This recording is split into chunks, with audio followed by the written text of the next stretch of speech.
ও যেভাবে মেরে গেছে ঝাঁকি। প্রথম প্রশ্ন করেছিল দান, হরিচাঁদ নূতন কি দিতে এসেছিল বিশ্বের বিদ্যমান? আমি দেখাইলাম তাই। এর আগে যারা যারা এলো, কেউ হরিনাম করতে বলেছিল, কেউ রাম নাম শিখাইল, কিন্তু আসলে যা করলে মানুষের কল্যাণ হয় সেইটুকের কথা কিন্তু পরিশুদ্ধভাবে আমরা পাই নাই। মানুষ যদি প্রকৃত ভালো না হয় তাহলে রাম নামে, হরি নামে, আল্লাহ নামে কি হবে রে মশাই? আমি জয় শ্রীরাম করে যদি মানুষ কাটা আরম্ভ করি তাহলে কি রাম আমার ভালোবাসবে? আমি আল্লাহু আকবার বলে যদি মানুষের ঘর পোড়াই দিই, জ্বালাই দিই, মানুষ খুন করা আরম্ভ করি তাহলে কি আল্লাহ ভালোবাসবে? এই জায়গাটা হচ্ছে হরিচাঁদ ঠাকুর মানুষের মনের কলুষতা করিতে দূর, তিনি এবার করেছিলেন পদার্পণ। এই জন্য ডেকে বললেন সবার ঠাই আমি বিশ্ব মানবের কল্যাণ চাই। বিশ্ব মানবের মধ্যে বেশিরভাগ মানুষ গার্হস্থ্য ধর্ম করে পালন। খুলে বলি আপনাদের কাছে, আমাদের ভারতবর্ষে 140 কোটি মানুষ আছে, তার মধ্যে 5 কোটি সন্ন্যাসী আছে কিনা আপনারা বিবেচনা করবেন সর্বজন। ধরে নিলাম পরিপাটি সন্ন্যাসী আছে 5 কোটি, তাহলে 135 কোটি গার্হস্থ্য জনগণ। শুধু সন্ন্যাসীরাই কি ঈশ্বর পাবে? গার্হস্থ্যরা কি বাদ যাবে? তাহলে এই সংসারীরা কিভাবে সংসারে থেকে ভগবানকে লাভ করবে? সেই পরিশুদ্ধ মত হরিচাঁদ করিলেন অর্পণ। যে মতটা দিতে গৌরাঙ্গ মহাপ্রভু বলেছিলেন আমার নিত্যানন্দের সাক্ষাতে। গৌরাঙ্গ মহাপ্রভু যখন সন্ন্যাস নিয়ে কাশীধামে করিলেন গমন, বলিসভার পুরোভাগে যাওয়ার আগে নিত্যানন্দকে বিবাহ কার্য করলেন সম্পাদন। এই জন্য নিত্যানন্দকে দিয়া সংসারেতে পাঠাইয়া সংসার ধর্ম দিতে প্রশিক্ষণ মহাপ্রভু সন্ন্যাসে যায়। মায়াবাদী সন্ন্যাসীদের প্রেম ভক্তি দেবার দায়। নিত্যানন্দের 8টি সন্তান হয়, তথাপিও পূর্ণ কুম্ভ নিত্যানন্দ রায়। 8টি সন্তান হওয়ার পরে একজন পূর্ণ কুম্ভ থাকতে পারে? কি তত্ত্ব আছে এর ভিতরে, এইটা হচ্ছে বুঝবার বিষয়। কিন্তু নিত্যানন্দের যে 8টি সন্তান হলো, 7টি সন্তান মারা গেল, বীরভদ্র বেঁচে ছিল। এই বীরভদ্র কি করিল সেগুলো বলতে গেলে থুথু পড়ে তখন নিজেদের গায়ে। জানেন যত ভক্ত সমুদায়, এই যে নেড়ানেড়ি সম্প্রদায়, এটা কিন্তু বীরভদ্রই প্রথম এনেছিল এই বাংলার গায়ে। মনে করি ভাবনা, সে কথা আমি আর বলবো না। ওখান থেকে আদর্শ গার্হস্থ্য ধর্মটাকে দিতে বলেছিল, ওইটা কিন্তু বীরভদ্র নষ্ট করে ফেলল। ওই যে 1 শ্রেণীর বৈরাগীরা দেখবেন না, বিধবা নিয়ে ঘুরিয়ে বেড়ায়, আছে না? এইরকম মতবাদ নিতাই গৌরের মধ্যে নাই।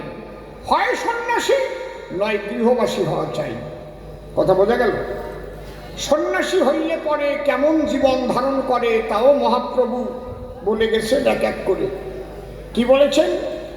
দুর্বার ইন্দ্রিয় করে বিষয় গ্রহণ, দারু নারী হরে জৈসে মুনিরূপী মন।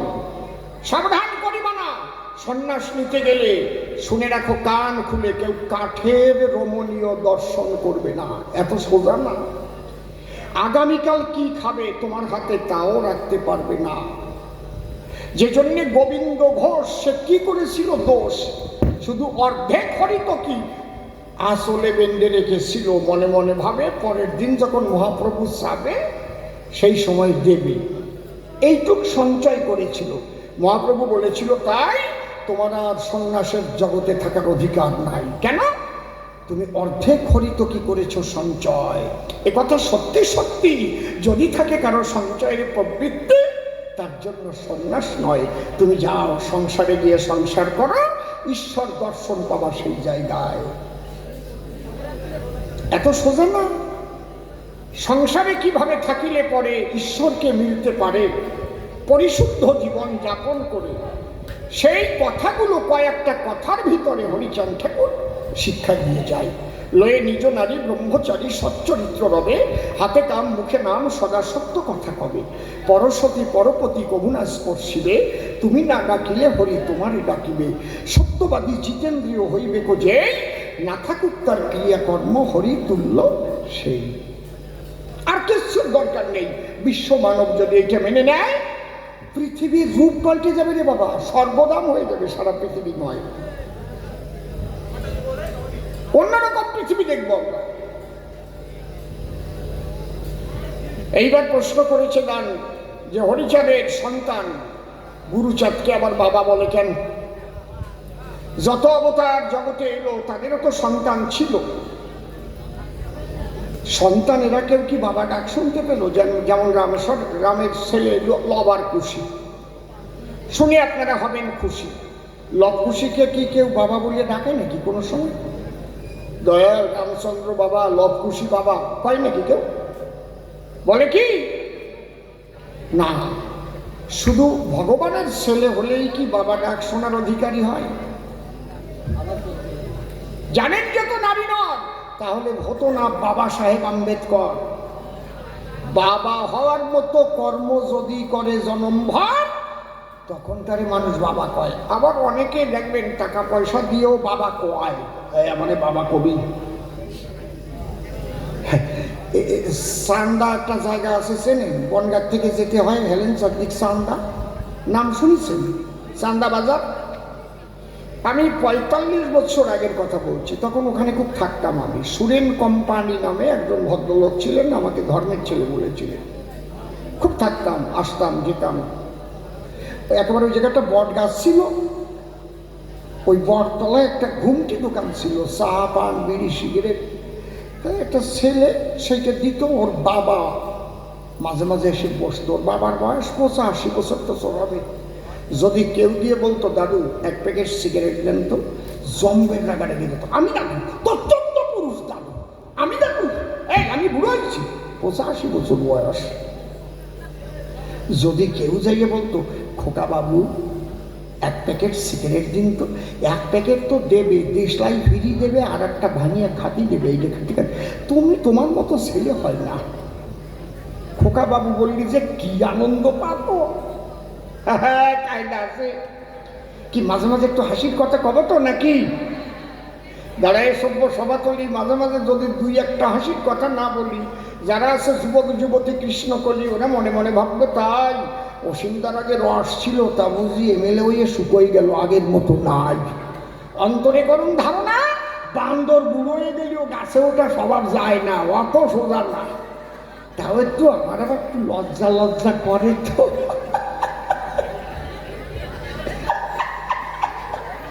এই কয়টা মরিচে তো সিঁড়ির উপরে পড়ে যাচ্ছে। জয় হরি বল। শোনেন, মাঝে মাঝে দাঁড়াইয়ে যদি একটু গল্প কথা না দেই সরাইয়া, কেমন নিরামিষ নিরামিষ হয়ে যাবে। দেখি কি রস ওই রস। শোনেন, রস কিন্তু এক প্রকারের নয়, কাঁচা রস, পাকা রস, যার যা ভালো লাগে খায় ফসা ফস। গল্পটা মনে পড়েছে, যারা পাইনি। একজন ওই মধুর শাক কাটিয়ে কাটিয়ে বোতল ভরিয়ে মধু নিয়ে বিক্রি করে হেঁটে হেঁটে। চারটাটা মধু, মধু লাগবে, মধু চারটাটা মধু। এক সাহেব আর এক মেম, ওদের তো বুদ্ধি সেম সেম। ওরাই আসছে, বাংলায় ঘুরতে আসছে, বহুদিন আসছে, একটু একটু বাংলা বলা শিখেছে। আদো আদো, তুমি কেমন আছো? আমি ভালো আছো, এরকম বলে আর কি। আর যখন সে ইংলিশ কয় ভারী সুন্দর শোনা যায়, কিছু তো বুঝি এবং I can tell who can do this face. I mean, yeah, you are my baby. মোটা গলার সরু গলায় হাসে, ভারী সুন্দর শোনালো বলেছে। এখন ওই সাহেব মধুওয়ালারে বলছে, হোয়াট ইজ দিস, এটা কি আছে? দোকানদার বলছে, মধু মধু মধু। মধু means honey, honey, honey. Is it sweet? Yeah, very sweet. ওর হাতে দেশে চাটা দিয়ে যা মিঠিয়ে পাইছে, ঠোঁটে মাখাই নিছে। মেম দাঁড়ে ছিল, মেম যাইয়ে ঠোঁটে চাটা দেশে। হাসিয়ে পড়ে, ওদের চাটা চাটির স্বভাব আছে, তুমি জানো বিদেশে গাঙ্গা থেকে তো দেখলি ধরে ইস্যু দেয়।